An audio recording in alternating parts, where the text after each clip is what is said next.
Hey guys, it is your boy once again, RKO 2582, here to do my Extreme Rules predictions for this coming Sunday pay-per-view. And before I get to the prediction stuff, uh, my apologies, I didn't get to do a Raw review because I wasn't feeling too well stuff. But now I'm starting to get better. But I'll just keep it brief. This past Monday's Raw, I felt like it wasn't a good go home show. I think the only good thing that happened was, of course, the Triple H Lesnar segment toward the end of the show. That pretty much made my night, in my opinion. But the dance off, I mean, it was good, but then it got disappointed. It's like, what was the point of bringing in that hot chick from Dancing with Stars? I forget what her name was. But I was kind of disappointed. I thought they could have done so much better than what we saw Monday. Don't get me wrong, it was starting off good, but then it just. But I didn't mind it being a brawl, which was the main thing, but it just overall was kind of disappointing. It should have been better than what it was. And then, yeah, everything else was just kind of eh. So, Raw, yeah, that's my thoughts on Raw in a nutshell. Alright, let's get on to the Extreme Rules pay-per-view card. Alright, we have the pre-show match. You have The Miz going up against Cody Rhodes, and God, this is a straight up random ass, pre-show match. This is just pretty much we know who's winning this. The Miz, because he just recently came back this past Monday on Raw, and yeah, and I hate that Cody Rhodes has to, suffer, and yeah, The Miz. So, and Miz is probably gonna win with that David Flair like figure four. Yeah, WrestleMania. Alright, now that onto the main card. Alright, we have Team Hell No going up against the Shield. With Roman Reigns, Seth Rollins, yeah, in a tornado tag team match for the tag team titles on the line. And it hurts me to say my Team Hell No are pretty much dropping the straps. It's no doubt that they're dropping the straps, yeah. And this will lead on to the next match I'm going to get to. Kofi Kingston against Dean Ambrose, who I like to call the Joker of the WWE. He's the WWE version of the Joker. And yeah, I expect Kingston and Ambrose to have a good match because I keep hearing how good Dean Ambrose is. And I've seen, he's pretty much the chosen one of the Shield. And yep, I see Dean Ambrose winning the U.S. title too. I see the Shield winning all the championships this Sunday. And once again, I am sick and fucking tired of WWE treating Kofi Kingston like a transitional champion. And yeah, once again, I'm not surprised. And like, what's it gonna take for WWE to make Kofi something? I guess they don't see Kofi the way I see him. Next, you have Y2J Chris Jericho against my boy. Yes, don't judge me. It's fun. Go. Yeah. Yeah, and I know a lot of people don't like this feud. And as you know, WrestleMania Fandango was made, and ever since then, the Fandango Revolution took off, and now Jericho wants revenge. Pretty simple, right? And this match, I've pretty much seen Y2J win this, which I'm totally fine with, even though I'm going to cheer Fandango for both of this. But I like Y2J too, but it's safe to say Y2J is getting the victory this time. Might as well, because Y2J needs to win something, because he's been putting people over since he's been coming back. They gotta give him this one. So Y2J for the win. And next is the strap match, which should have been a bull rope match. You have Sheamus, Fella, and Mark motherfucking Henry.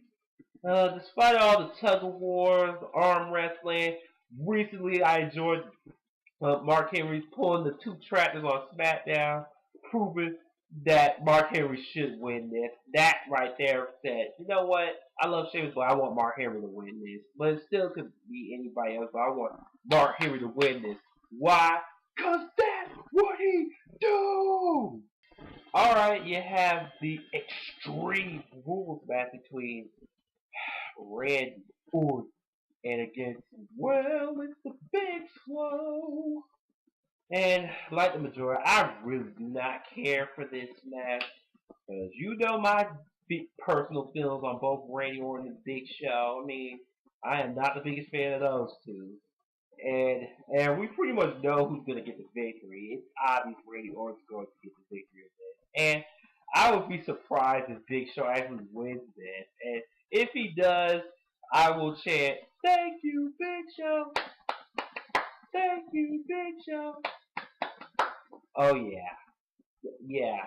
And also, we were supposed to have a triple threat ladder match for the World Heavyweight Championship, but as you already know, Dolph Ziggler suffered a concussion, therefore he's not going to be in time well enough to compete. So they had to take Ziggler out, and now it's instead of they should have just still had the ladder match stipulation, but instead we're going to get an I Quit match for the number one contender spot. So I'm like, it's pretty much obvious that Del Rio's getting this, and I'm hearing reports that they may go back on track after Extreme Rules. So, but still, it's still kind of bothering that they should have still kept the ladder stipulation, but I guess they didn't want to risk anybody else getting concussions because you know concussions is no laughing matter nowadays. So I hope Ziggler gets better because I really wanted to see that ladder match because I know I'm not the biggest fan of Del Rio, Ziggler and Swagger, but it was like the one time I actually cared about any of those three. This happened. I'm like, damn. But anyway, I want to. Yeah, Del Rio's getting the victory in this. Now we have a WWE title match.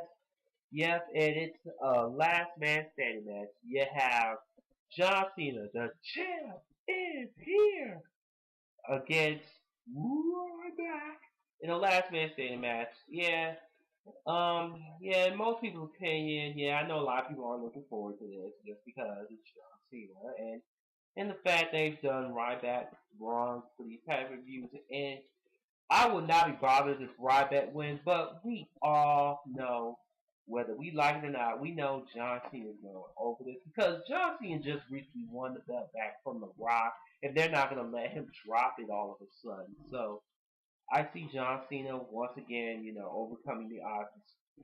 And I mean, if Ryback wins this, I would be totally shocked, and I would not be mad because I wouldn't mind if Ryback won, but they're gonna make Ryback more less of a monster than he already is, and I hate this because Ryback should have never turned heel. They should have just kept Ryback the way he was, or at least a tweener role. But they had to feed somebody to John Cena. But since Punk's gone, and yeah, they had to get somebody. And yep, John Cena once again winning. And now on to the main event. So you have Triple H and Brock Lesnar, the main event, which should main event, and in a good old fashioned steel cage match. I have to say, Heyman selling the steel cage pretty much was the tip cherry on the topic of a Sunday for me. Yeah, because that really wanted me to see this match. I know a lot of people aren't liking the Brock Lesnar Triple H feud.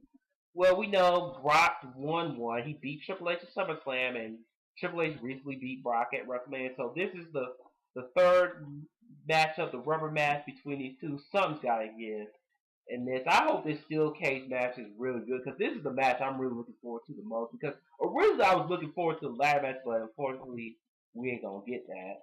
So this is the match I'm looking forward to, the card overall. So in this, Brock Lesnar has to go over here. He just has to.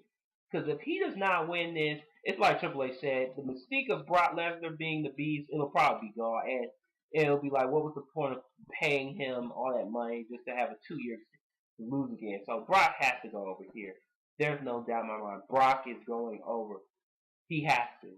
Alright, anyways, that was the Extreme Rules card, and the build to Extreme Rules was, it's not the best build up, and it could have been better, but, but I'm still kind of excited for this Sunday's pay-per-view. overall because I love Extreme Rules, and it still should still be a good show despite the build up being lackluster. And this is your boy RKO 2582 signing off, and I can't wait for this Sunday. And take care and to the extreme.